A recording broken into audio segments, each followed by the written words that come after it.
Door വലിച്ചടച്ച് വേഗത്തിൽ കാറുമെടുത്ത് പോകുന്ന അലൂഷിയെ ബാൽക്കണിയിൽ നിന്ന് അലക്സ് കണ്ടിരുന്നു. ഇവനിതെങ്ങോട്ടാ ഈ പാതിരാത്രിയിൽ?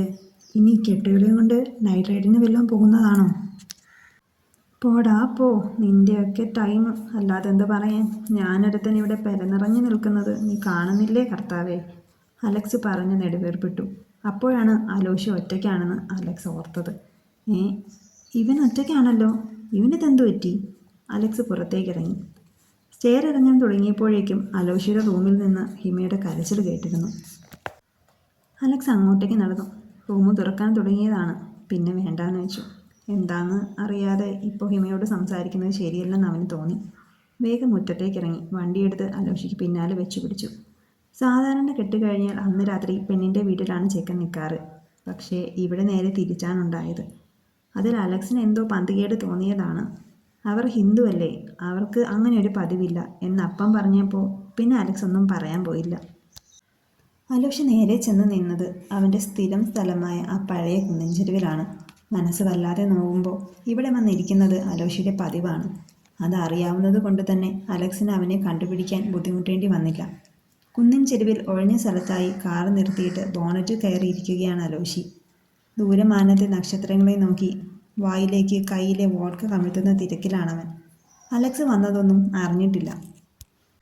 നല്ല ഫോമിലാണല്ലോ, കർത്താവേ എന്നെ കാത്തോണേ, മനസ്സിൽ പറഞ്ഞുകൊണ്ട് അലക്സ് അലോഷിക്ക് അടുത്തേക്ക് നടന്നു. എന്താണ് മണവാളൻ ഇവിടെ?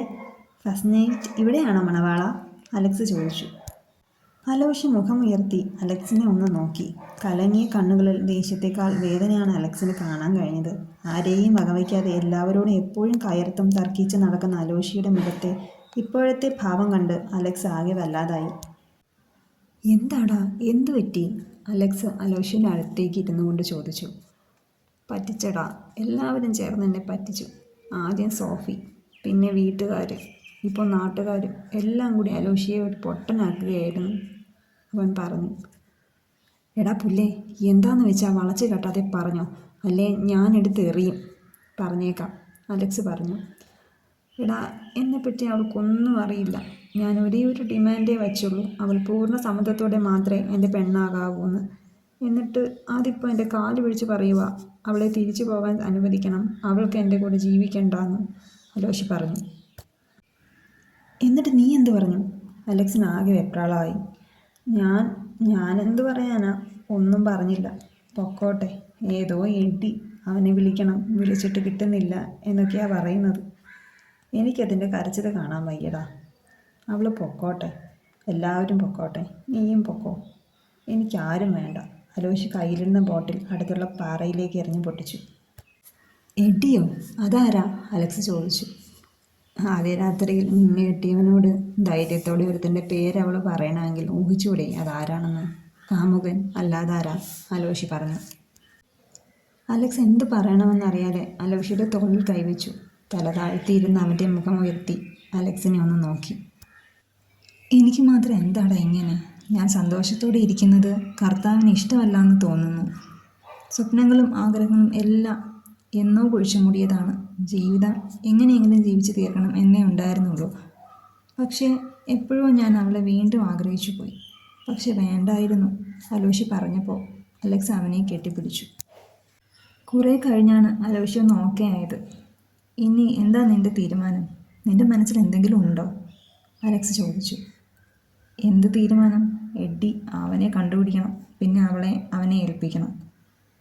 രണ്ടും കൂടി ജീവിക്കുകയോ മരിക്കുകയോ കൊല്ലുവോ എന്താന്ന് വെച്ചാൽ ചെയ്യട്ടെ. ഇനി ഒരു മരണത്തിന് കൂടി ഉത്തരം പറയാൻ എനിക്ക് വയ്യ. ഒന്നുകൊണ്ട് തന്നെ മതിയായി. കളൻ്റെ പുറത്ത് പറഞ്ഞതാണെങ്കിലും ആ വാക്കുകളിൽ ഒരുപാട് സത്യങ്ങൾ ഒളിഞ്ഞിരിക്കുന്നുണ്ടായിരുന്നു. ആർക്കും അറിയാത്ത, ആരും ഇതുവരെയും മനസ്സിലാക്കാത്ത സത്യങ്ങൾ. രാവിലെ കുറച്ചധികം വൈകിയാണ് അലക്സ് അലോഷിയുമായി വീട്ടിലെത്തിയത്. എല്ലാവരും ഡൈനിങ് ടേബിളിൽ തന്നെ ഉണ്ടായിരുന്നു. എന്നതാടാ ഇത്രയും രാവിലെ, നീയൊക്കെ എങ്ങോട്ടാ പിള്ളേരായി പോയേ?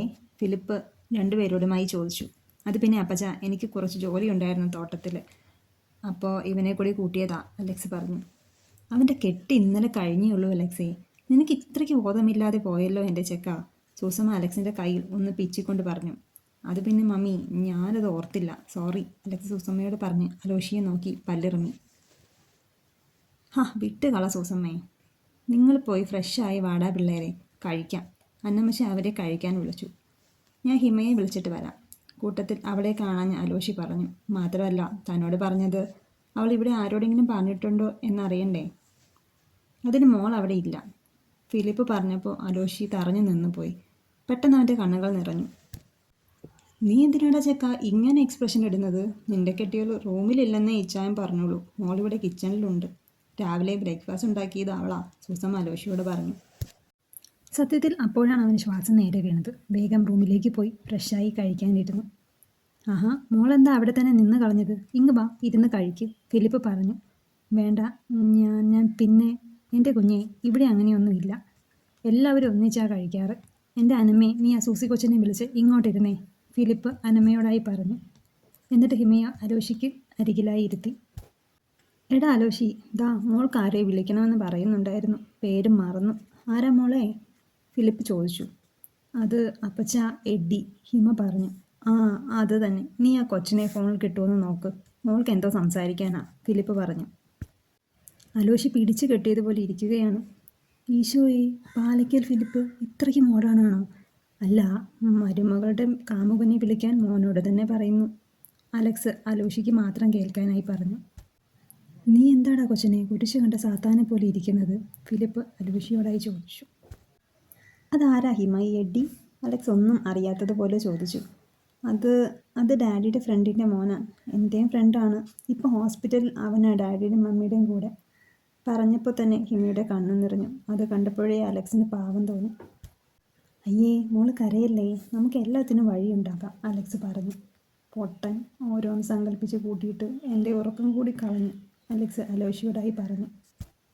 അലോഷി നന്നായി ഒന്ന് ഇളിച്ചു കാട്ടി. എന്നോട് മുകുന്ദൻ ഇതിനെപ്പറ്റി ഒന്നും പറഞ്ഞില്ല മോളെ. പറഞ്ഞിരുന്നെങ്കിൽ മോളുടെ ഈ അവസ്ഥയിൽ മിന്നുകെട്ട് കുറച്ച് നീട്ടി വെക്കാമായിരുന്നു. ആ, ഇനിയിപ്പോൾ പറഞ്ഞിട്ട് എന്താ കാര്യം, ഫിലിപ്പ് പറഞ്ഞു. ഫുഡൊക്കെ കഴിഞ്ഞ് അലോഷി തന്നെ എഡ്ഡിയെ വിളിച്ച് ഹിമയ്ക്ക് കൊടുത്തു. കുറേ നേരം സംസാരിച്ചു. ബാൽക്കണിയിൽ നിന്ന് സംസാരിക്കുന്ന അവളെ അലോഷി ശ്രദ്ധിക്കുന്നുണ്ടായിരുന്നു. ആ സംസാരത്തിൽ എവിടെയും പ്രണയത്തിൻ്റെ നേരിയ അംശം പോലും കണ്ടില്ല. വാസ്തവത്തിൽ ആ തിരിച്ചറിവ് അലോഷിക്ക് വലിയ ആശ്വാസമായിരുന്നു. കുറച്ചു നേരം സംസാരിച്ച് ഹിമ ഫോണ് തിരികെ അലോഷിക്ക് കൊടുത്തു. എന്തു പറഞ്ഞു? ഹോസ്പിറ്റലിൽ ഇപ്പം എങ്ങനെയുണ്ട്, അലോഷി ചോദിച്ചു. മമ്മി ഓക്കെയാണ്, ഫ്രാക്ചറുണ്ട്, പക്ഷേ ക്രിട്ടിക്കലല്ല. ഡാഡിക്ക് സർജറി പറഞ്ഞിട്ടുണ്ട്, ഹിമ പറഞ്ഞു. താൻ വിഷമിക്കണ്ടടോ, എല്ലാം ശരിയാവും. എന്തെങ്കിലും ആവശ്യമുണ്ടെങ്കിൽ എന്നോട് പറഞ്ഞാൽ മതി, അലോഷി പറഞ്ഞപ്പോൾ ഹിമ താല്പര്യമില്ലാത്തതുപോലെ ഒന്ന് ചിരിച്ചു. എന്നാലും എൻ്റെ അലോഷി, നീ ഇത്രയ്ക്ക് മണ്ടനായിരുന്നോ? ഇന്നലെ എന്തായിരുന്നു പെർഫോമൻസ്, അലക്സ് കളിയാക്കുന്ന പോലെ ചോദിച്ചു. എടാ, ഞാനൊന്ന് ചോദിക്കട്ടെ, നിനക്ക് അവളെ ഇഷ്ടമാണല്ലേ, അലക്സ് ചോദിച്ചു. അലോഷി അവനെ ഒന്ന് നോക്കുക മാത്രമാണ് ചെയ്തത്. ഇഷ്ടമോ? എൻ്റെ പ്രാണനല്ലേ അവൾ. 6 വർഷമായി മറ്റാരും അറിയാതെ ഈ അലോഷി നെഞ്ചിൽ കൊണ്ടു നടക്കുന്ന അലോഷിയുടെ പ്രാണൻ. നീ എന്താണ് ആലോചിക്കുന്നത്, അലക്സ് അവനെ ഒന്ന് നോക്കിക്കൊണ്ട് ചോദിച്ചു. ഏയ്, ഒന്നുമില്ല. ഇനിയിപ്പോൾ ഇഷ്ടപ്പെട്ടല്ലേ പറ്റൂ, കഴുത്തിൽ മിന്നി കെട്ടിപ്പോയില്ലേ, അലോഷി വലിയ താല്പര്യമില്ലാത്തതുപോലെ പറഞ്ഞു. ഞാനൊന്ന് പുറത്തേക്ക് പോകുക, നീ ഒന്ന് വന്നേ, അലക്സിനെ വിളിച്ചിട്ട് അലോഷി കാറിലേക്ക് കയറി. തിരിച്ചെത്തിയപ്പോൾ വൈകുന്നേരമായി. അന്നമ്മയും സൂസമ്മയും മുറ്റത്ത് ചെടിക്ക് വെള്ളം ഒഴിക്കുകയാണ്. എന്താണ് ലേഡീസ്, പിടിപ്പത് പണിയാണെന്ന് തോന്നുന്നല്ലോ, കാറിൽ നിന്നിറങ്ങുമ്പോൾ അലക്സ് വിളിച്ചു ചോദിച്ചു. ഓ, തടിമാടന്മാരായ 2 മക്കളുണ്ടെന്ന് പറഞ്ഞിട്ട് എന്താ കാര്യം, ഞങ്ങളുടെ വിധി ഇതായി പോയില്ലേ, സൂസമ്മ പറഞ്ഞു. ആഹാ, മരുമോളില്ലേ, പറയരുതായിരുന്നോ ഒന്ന് സഹായിക്കാൻ, അലക്സ് ചോദിച്ചു. അവൾ തന്നെ ഇത്രയും നേരം ഇതൊക്കെ ചെയ്തത്. ഇപ്പോൾ റൂമിലേക്ക് പോയതേ ഉള്ളൂ ആ കൊച്ച്, സൂസമ്മ പൈപ്പ് അടച്ച് നനഞ്ഞ കൈ സാരിത്തുമ്പിൽ തുടച്ചുകൊണ്ട് പറഞ്ഞു. അറിയേണ്ടത് അറിഞ്ഞപ്പോൾ അലോഷി പതിയെ റൂമിലേക്ക് പോയി. കുളി കഴിഞ്ഞ് കണ്ണാടിയുടെ മുന്നിൽ നിൽക്കുകയാണ് ഹിമ. അലോഷി റൂമിൽ കയറി വാതിലടച്ചു. ശബ്ദം കേട്ടാണ് ഹിമ തിരിഞ്ഞു നോക്കിയത്. അലോഷിയെ കണ്ട് അവൾ ആദ്യം ഒന്ന് ഞെട്ടി. മുഖത്തെ ചിരി മായത്തെ തന്നെ അലോഷി അവളുടെ അടുത്തേക്ക് വന്നു. കയ്യിലെ ബോക്സ് അവൻ ഹിമയ്ക്ക് നീട്ടി. ദാ, തനിക്ക് വാങ്ങിയതാണ്, തുറന്നു നോക്കിക്കേ, അലോഷി പറഞ്ഞപ്പോൾ ഹിമ മടിച്ചത് വാങ്ങി. ആ, താൻ തുറന്നു നോക്കടോ, അലോഷി പറഞ്ഞപ്പോൾ ഹിമ തുറന്നു നോക്കി. ഒരു ഫോണാണ്. ഇനിയിപ്പോൾ ഫോണില്ലാഞ്ഞ് ഹോസ്പിറ്റലിലെ വിശേഷം അറിയാതിരിക്കണ്ട, പുതിയ സിമ്മാണ്, അലോഷി പറഞ്ഞു. അവൾ അത് ഓണാക്കി നോക്കി. കോണ്ടാക്റ്റിൽ എഡ്ഡിയുടെ നമ്പർ സേവ് ചെയ്തിട്ടുണ്ട്. അവൾ അലോഷിയെ ഒന്ന് നോക്കി. അവൻ അവളെ നോക്കി കടച്ചിമ്മി കാണിച്ചു. താൻ ഇങ്ങ് വന്നേ, ദാ ഇവിടെ ഇരിക്കേ, അവൻ തൻ്റെ അടുത്ത് കിടന്ന കസേരയിലേക്ക് നോക്കി പറഞ്ഞപ്പോൾ അവൾ മെല്ലെ അതിലേക്കിരുന്നു. എടോ, എനിക്കറിയാം താൻ ഈ കല്യാണത്തിന് ഒട്ടും പ്രിപ്പയർഡ് അല്ലായിരുന്നെന്ന്. എൻ്റെ കാര്യവും ഏതാണ്ട് അങ്ങനെയൊക്കെ തന്നെയാണ്. പക്ഷേ ഞാൻ അത്ര ടെററൊന്നുമല്ല. ഞാനൊരു ഹസ്ബൻഡ് മെറ്റീരിയൽ ആണെന്നൊന്നും പറയുന്നില്ല. പക്ഷേ കമ്പനിക്കാണെങ്കിൽ ഞാൻ ബെസ്റ്റാണ്. അതുകൊണ്ട് ഇനി മുതൽ നമുക്ക് നല്ല ഫ്രണ്ട്സ് ആകാം. ഓക്കെ? അവൻ അവൾക്ക് നേരെ കൈ നീട്ടി. പതിയെ തൻ്റെ കൈ അവനോട് ചേർക്കുമ്പോൾ അവളുടെ മുഖത്തൊരു ചിരി വിരിയാതിരുന്നില്ല. പതിയെ അത് അവനിലേക്കും പടർന്നു. അപ്പോൾ ഫ്രണ്ട്സ് ആയ സ്ഥിതിക്ക് ഇനി എന്തുണ്ടെങ്കിലും എന്താവശ്യമുണ്ടെങ്കിലും എന്നോട് പറഞ്ഞാൽ മതി. അതും പറഞ്ഞ് അവൻ എഴുന്നേറ്റു. അത് എനിക്കൊന്ന് പള്ളിയിൽ പോകണം. ഹിമ പെട്ടെന്നാണത് പറഞ്ഞത്. അലോഷി അവളെ ഒന്ന് നോക്കി. റെഡി ആയിക്കോ, ഇപ്പം തന്നെ പോവാം, അലോഷി പറഞ്ഞു.